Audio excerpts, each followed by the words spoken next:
لا أقسم بهذا البلد وأنت حل بهذا البلد ووالد وما ولده لقد خلقنا الإنسان في كبد أيحسب أن لن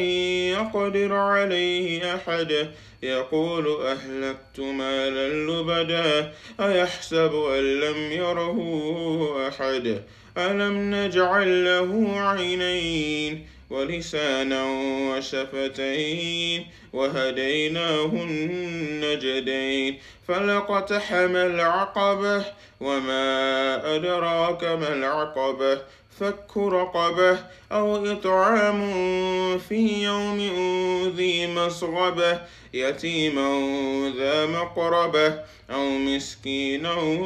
ذا متربة ثم كان من الذين آمنوا وتواصوا بالصبر وتواصوا بالمرحمة أولئك أصحاب الميمنة والذين كفروا بآياتنا هم أصحاب المشأمة عليهم نار